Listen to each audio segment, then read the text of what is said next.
नमस्कार, आप देख रहे हैं मोदी मुल्क और मुसलमान, साथ में आपके शिखा ठाकुर। मोदी सरकार में कई जन कल्याणकारी योजनाएं चलाई जा रही हैं और इन योजनाओं को लेकर के देश के मुसलमानों का क्या है सियासी मूड। प्रधानमंत्री मोदी के सबका साथ सबका विकास से कितने प्रभावित हैं मुस्लिम मतदाता, मुसलमानों तक कितनी पहुंची केंद्र सरकार की योजनाएं। भारत 24 आपके लिए लेकर आया है इन तमाम सवालों के जवाब। तो आइए शुरू करते हैं हमारा खास शो मोदी मुल्क और मुसलमान।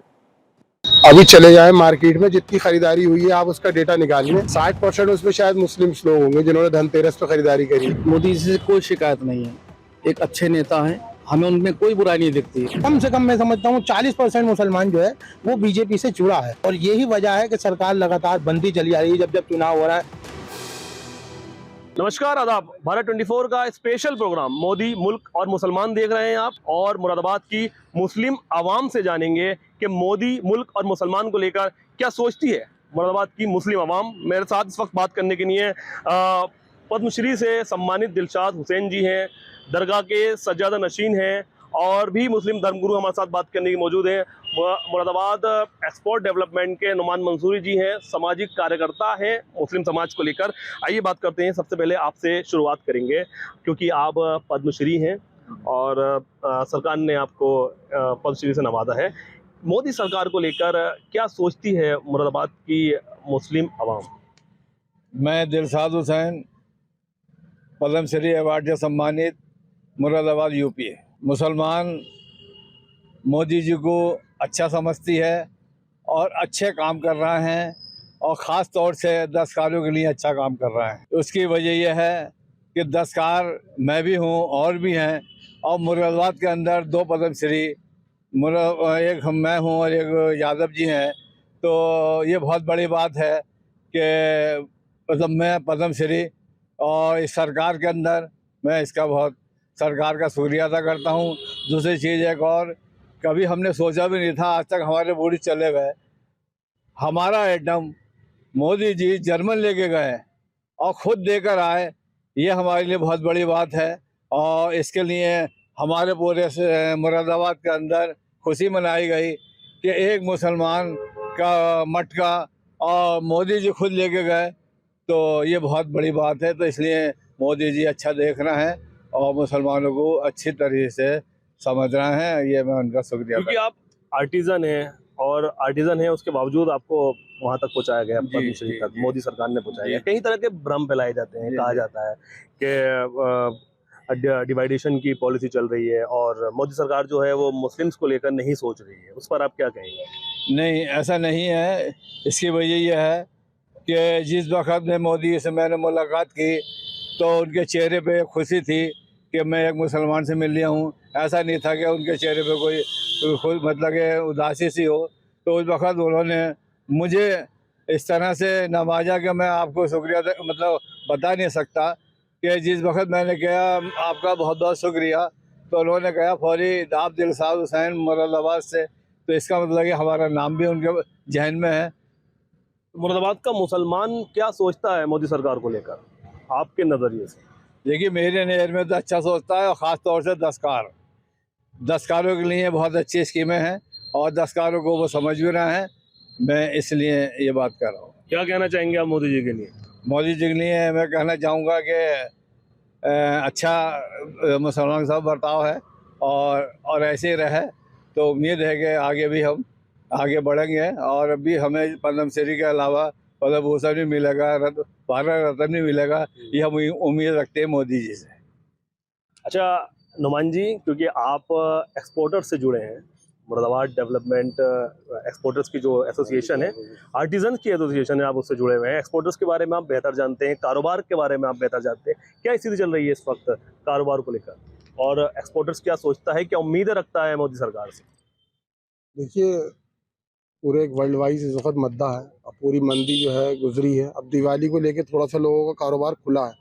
पिछले 1 महीने में लोगों की चमक आई है, लोगों के पास जो स्टॉक था वो ख़त्म हुआ है। वरना ये मंदी जो है पूरे देश में क्या पूरे विश्व में चल रही है इस टाइम। मोदी सरकार योजनाएं भी लेकर आई एक्सपोर्टर्स के लिए, कारोबार के लिए। कारोबार को लेकर क्या स्थिति है इस वक्त, और मोदी सरकार ने क्या इसके लिए बढ़ोतरी के लिए क्या काम किया है? देखिए, एक तो आपके सामने अभी पद्मश्री साहब हमारे दिलशाद हुसैन साहब आपके सामने जिंदा सबूत खड़े कि हमारी पहली बार हमारे किसी आर्टिजन साथी को पद्मश्री से सम्मान मिला, तो ये एक बड़ा इनिशिएटिव है और इस इंडस्ट्री को पहली बार मिला है, तो ये तो उनका शुक्रिया है, पूरी इंडस्ट्री के लिए उनका काम है। हमारे आपस में हिंदू मुस्लिम सिख ईसाई आपस में सब एक होकर त्योहार बनाते हैं, सब एक साथ रहते हैं। आप अभी चले जाएं मार्केट में, जितनी खरीदारी हुई है आप उसका डेटा निकाल लें, 60% उसमें शायद मुस्लिम्स लोग होंगे जिन्होंने धनतेरस पे खरीदारी करी है। आप देखें रास्ते में जितने शोरूम्स थे स्कूटरों के, उसमें मुस्लिम महिलाओं की लाइन लगी हुई थी। तो ऐसा कहीं प्रतीत नहीं होता कि इस देश में कहीं कुछ अलग है। सब लोग मिलजुल कर अपने त्योहारों को सेलिब्रेट कर रहे हैं। चंद नेताओं की वजह से देश को जो है वो कहीं ना कहीं इस माहौल को बिगाड़ने की कोशिश की जाती है। बिल्कुल सही बात है। अच्छा, मेरे साथ इसी जो इन्होंने अभी बात कही है उस पर बात करेंगे, क्योंकि आप मुस्लिम धर्मगुरु हैं और दरगाह के सज्जदनशीन हैं। नईम चिश्ती आपका नाम है। चिश्ती साहब, क्या इस बात से आप इत्तेफाक रखते हैं अभी नुमान मंसूरी साहब ने जो बात कही है? अब देखिए, हम लोग दरबारों से वाबस्ता हैं। हमारे यहाँ हिंदू मुस्लिम सिख ईसाई सभी धर्मों के लोग आते हैं और हम सबको एक नज़र से देखते हैं, दूसरी नज़र से हम लोग कभी नहीं देखते, क्योंकि हमें ये सिखाया गया हमारे बुज़ुर्गों से। और दरबारों में आने वाले लोगों के लिए देखना भी एक नज़र से चाहिए। हमारा सिर्फ कहना इतना है कि हमें मोदी जी से कोई शिकायत नहीं है, एक अच्छे नेता हैं, हमें उनमें कोई बुराई नहीं दिखती। देखिए, मैंने कहा ना कि हम दरगाहों के लोग हैं, हम तो दरगाह की बात करेंगे पहले।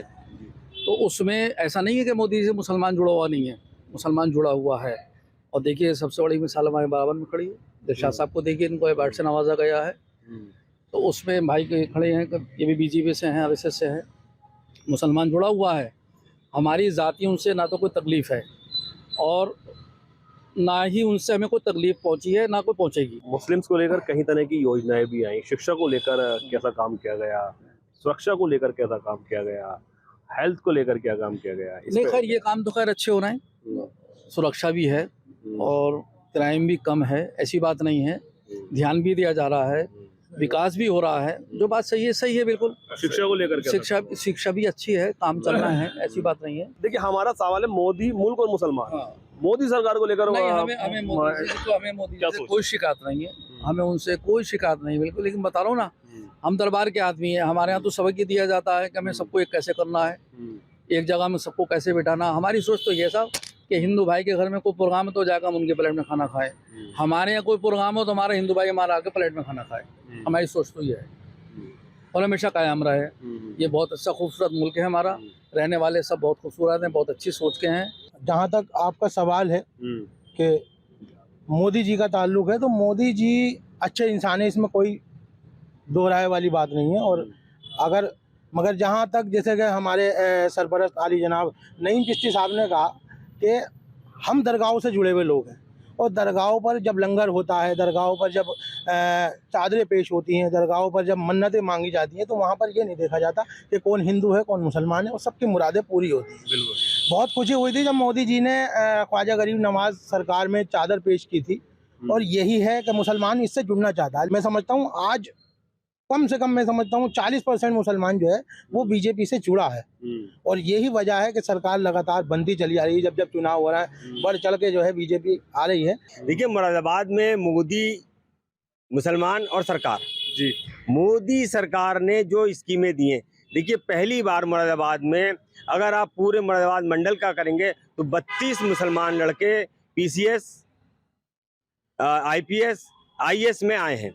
ये 2014 से 2024 तक का आंकड़ा है। तो मुसलमान को कहीं ना कहीं अब और नीचे आइए, अगर आप सर्वे करेंगे तो मेडिकल में और जो भर्ती हुई है पुलिस में पिछले 10 साल में, उसमें मुसलमान काफ़ी लड़के आए हैं। और आप पता करेंगे गलशहीद के 2 सगे भाई ऐसे मतलब एसआई में हैं, और बहुत लोग हैं, क्योंकि हमें तो आंकड़े रखने पड़ते हैं ना, क्योंकि हमें आप जैसे लोगों से के सवाल भी देने हैं कि मुसलमान हो। तीसरी सबसे बड़ी बात है, 2014 से मुरादाबाद में 3 बड़ी स्कीमें आई।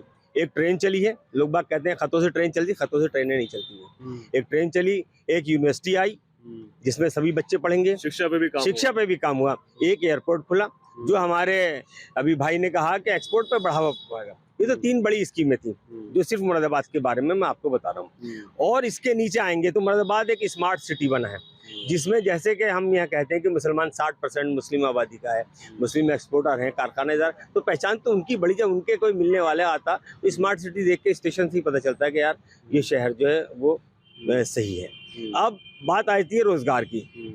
मैं नहीं समझता कि रोजगार में कहीं कोई कमी आई हो। ये एक आम बात हो गई है कि रोजगार की है। क्या हमारे शहर में किसी ने कोई खुदकशी करी? नहीं करी, नहीं है तो कहाँ परेशान है। आज परचेजिंग में देखिए आप, मुसलमान माशाल्लाह हमारी बुरखे की लाइन लगी रहती है, जितनी हमारी हिंदू सनातन बहन है उतनी हमारी इस्लाम की बहन है। तो ऐसा तो ये सब एक सियासी हथकंडा है, लेकिन मुसलमान बहुत खुश है।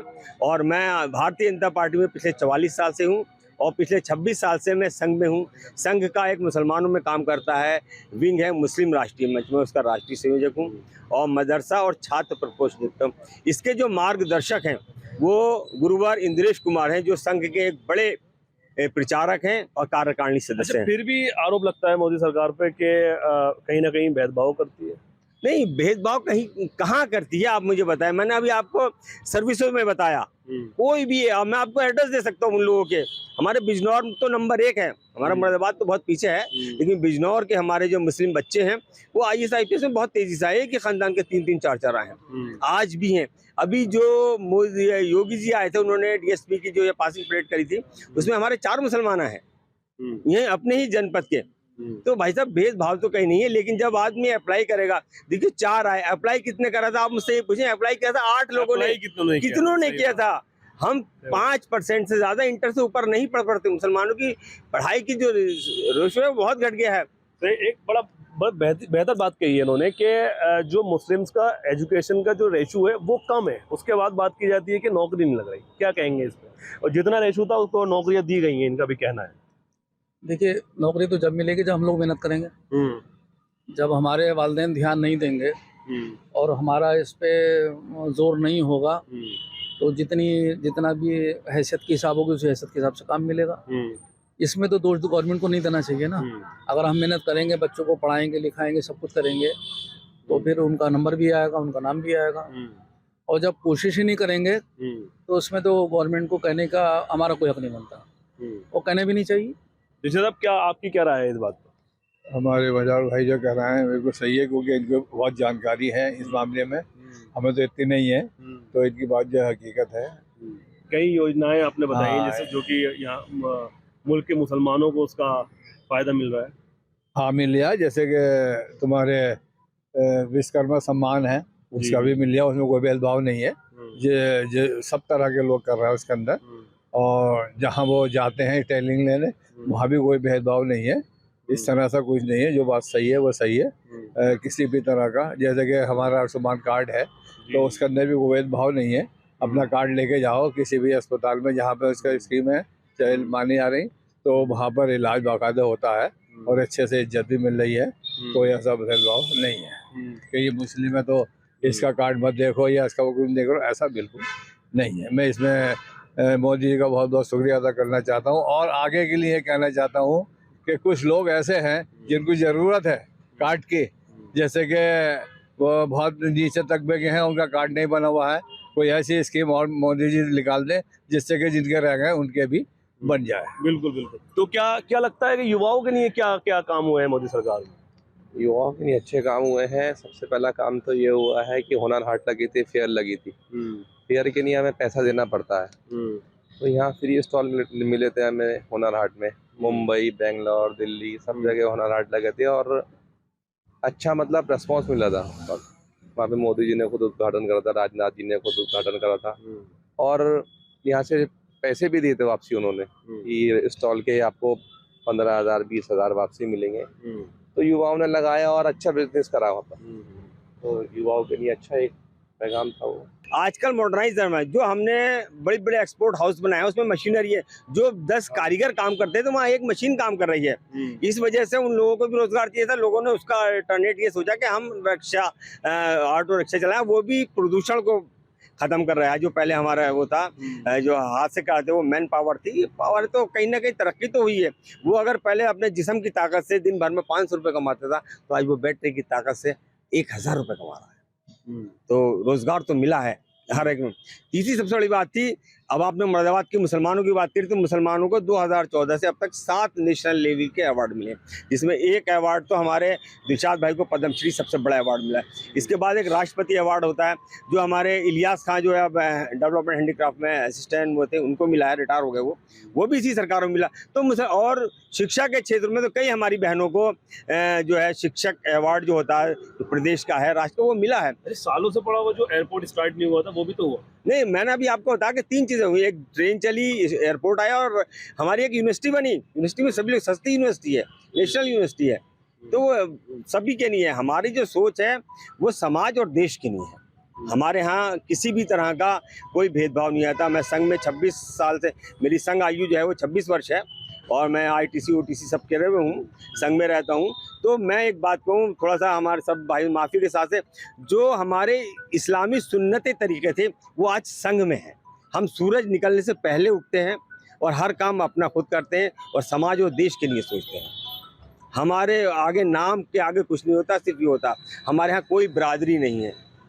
आप मज़ाहिर खान नाम पूछेंगे कोई नहीं बताएगा, मज़ाहिर जी कहेंगे तो आप सब बता देंगे। पूरा नाम क्या है? मेरा मोहम्मद मज़ाहिर खान, लेकिन अब वैसे मुझे जो पहचान है वो मज़ाहिर जी के नाम से मेरी पहचान है। और मैं इस टाइम मदरसा और एजुकेशन पे देख रहा हूँ और इसी के साथ मैं पिछले 2 टर्म मिनिस्ट्री ऑफ एजुकेशन में एग्जीक्यूटिव बोर्ड में मेंबर रहा।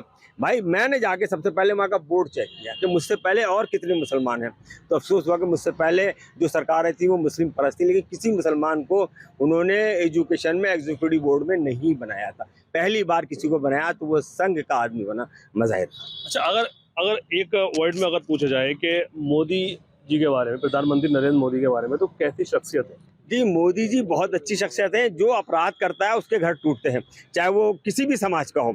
उसमें अगर आप सर्वे करेंगे, नहीं तो आप मुझसे पूछे, मैं बताऊंगा आपको मुरादाबाद मंडल में या पूरे उत्तर प्रदेश में जितने अगर मुसलमानों को टूटे हैं तो उसमें हमारे और समाज के लोग, चाहे वो ठाकुर हों, पंडित हों।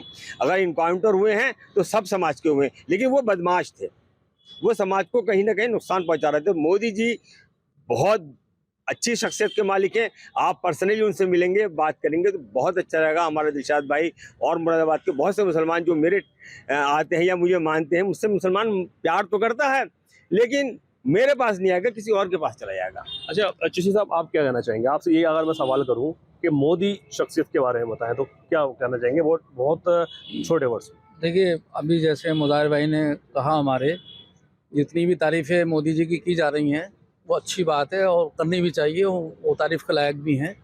मैं भी उनकी तारीफ़ करता हूँ। मुफ्ती साहब, आप क्या कहना चाहेंगे? अगर एक वर्ड पे बात करें कि मोदी के बारे में क्या सोचता है मुसलमान, कैसी शख्सियत है? मैंने पहले ही लाइन बोली थी जिसमें मैंने बताया कि मोदी जी अच्छी शख्सियत के मालिक हैं और मोदी जी की शख्सियत कितनी अच्छी है इसमें कोई दो राय वाली बात नहीं है कि वहाँ से कोई भेदभाव नहीं है। लेकिन नीचे स्तर पर जब आए और योजनाओं का जहाँ तक लाभ का ताल्लुक है, योजनाओं में भी बहुत सी योजनाएं ऐसी हैं जिसका मुसलमानों को भी लाभ मिल रहा है और सभी जातियों को मिल रहा है। और ऐसा नहीं है अभी जैसे यहाँ पे ये क्या नाम है, मोदी जी विकास वाला ये मकानों वाला योजनाएं थी, तमाम इसमें हिंदू को भी मिले हैं मकान, मुसलमानों को भी मिले, सिख को भी मिले, ईसाई को भी मिले। तो यहाँ पर तो कोई भेदभाव नहीं है। 3 तलाक जो खत्म की गई है ये भी मोदी सरकार ने खत्म की है। देखिए, जहाँ तक 3 तलाक का मामला है तो 3 तलाक का हमारी शरीयत का मामला था और वो ज़्यादातर हमारे आलिम लोग उसके बारे में जानकारी देंगे, क्योंकि मैं दरगाह का सज्जादा नशीन हूँ और मैं आलिम नहीं हूँ। अच्छा। तो इसके बारे में तो हमारे आलिम ही बताएंगे। मतलब मुस्लिम महिलाओं को फायदा हुआ 3 तलाक से? महिलाओं को भाई साहब देखिए 2 बड़े फैसले करे मोदी सरकार ने। 3 तलाक का किया और एक हज को जाने की, जो हमारी बहनें थी जो नहीं जा पाती थी, अब वो अपनी अकेली भी हज को चली जाती हैं। तो ये 2 बड़े फैसले हैं। इससे मुसलमान समाज में फ़र्क तो पड़ा है। अब हम माने या नहीं माने, मुस्लिम वोट तो मोदी जी को मिल ही रहा है, चाहे भले ही वो 4% मिले या 5% मिले। हम वोट की राजनीति कर भी नहीं रहे, हम समाज को आगे बढ़ा रहे हैं। हमारी जो है तालीम, तहजीब और तरक्की। और आज मैं आपको बता दूं, मुस्लिम राष्ट्रीय मंच जो संघ का एक अनुषंगी संगठन है, जिसको गुरुवर इंद्रेश कुमार मार्गदर्शक हैं, वो आज हिंदुस्तान का सबसे बड़ा मुस्लिम संगठन है। हमारे पास 5.5 लाख मुस्लिम उसके कार्यकर्ता हैं और 312 ज़िलों में हम स्टेबल हैं इस टाइम हिंदुस्तान के, 22 स्टेट्स में और कैपिटल सेनेटरी में हैं। तो और उसका लीडर कौन है ये देखें आप। उसका लीडर जो पिछले 24 साल से चला रहा है वो इंद्रेश कुमार, जो संघ का एक बड़ा हुआ है। आज तक कभी आप मुस्लिम जुड़ा नहीं, मुस्लिम बहुत बड़े काम किए हमने। हमारा नारा है तालीम, तहजीब और तरक्की। आधी रोटी खाएंगे, बच्चों को पढ़ाएंगे, ये हमने कहा है। आज मुसलमान हर हमारा जो बड़े बड़े दरगाह हैं, बड़े बड़े हमारे उलमा हैं, वो कहते हैं बच्चों को पढ़ाओ। भाई 60 साल से तुमने क्यों नहीं इस कौम को, ये कोई डिग्री कॉलेज नहीं खोला, कोई इंटर कॉलेज नहीं खोला। एक संस्था 2023 में बनी थी, एक संस्था 2025 में बनी थी। 2025 में जो बनी थी उसकी लाखों स्कूल हैं, 2023 में जो बनी थी उनके मेरे ख्याल से पोरों पे भी स्कूल नहीं है। तो ये तो हमारी है, जिसके मैं किसी को दोष नहीं देता। इसमें हमारे बड़े लीडर भी दोषी हैं और हमारा मुस्लिम समाज भी है। आज मुरादाबाद का आप सर्वे करेंगे तो जितनी दुकानें खाने की खुली हैं मुसलमानों की, हर मोहल्ले को खाने का एक हब बना दिया गया। क्या किसी में कोई मुस्लिम लाइब्रेरी, कोई लाइब्रेरी है जहाँ वो पढ़ सके कि हमारी दुनिया में क्या हो रहा है, हमारे शहर में क्या हो रहा है? कोई स्कूल खुला है? अच्छा, अगर हमारे सनातन भाई, मतलब मुझे माफ़ करना, कहना चाहिए गोकुलदास, प्रताप सिंह और ये सब स्कूल नहीं खोलते, हमारी बच्ची कहाँ जाती? तो इस चीज़ को सोचने की जरूरत है, ना कि होटल खुलवाने की। कि हमारे बड़े बड़े उलमा, हमारे सांसद हैं, जाके होटलों का फीसा काट रहे हैं। ये भी तो कहते हैं कि भैया एक आध स्कूल खोल दो, लाइब्रेरी खोल दो। शिक्षा पे ध्यान नहीं दिया मुसलमानों ने, कहना इनका ये है, शिक्षा पे ध्यान नहीं दिया। ये तो खैर है, लेकिन अब ध्यान है जो पहले के मुकाबले पे। अब हर क्या नाम है, कारीगर भी है तो अपने बच्चों को भेज दिया है। उसका एक जहन बना हुआ है कि मुझे अपने बच्चों को पढ़ाना है। महिला सुरक्षा को लेकर क्या कहेंगे? 3 तलाक खत्म की, अब महिलाएं क्या लगता है कि संतुष्ट हैं सरकार में? हाँ, महिला खुश हैं, कोई ऐसा नहीं, खुश हैं। कोई बुरा नहीं कहता कि ऐसा वो मोदी ने अच्छा नहीं करा, वो नहीं करा। सही है। बहुत बहुत शुक्रिया आप सबका बात करने के लिए। तो ये थे मेरे साथ मुरादाबाद के लोग और मुरादाबाद के सम्मानित लोग थे मेरे, जिनका मोदी सरकार के बारे में सबने अपनी राय रखी। मुरादाबाद से भारत 24 के लिए अब्दुल्ला फारूक।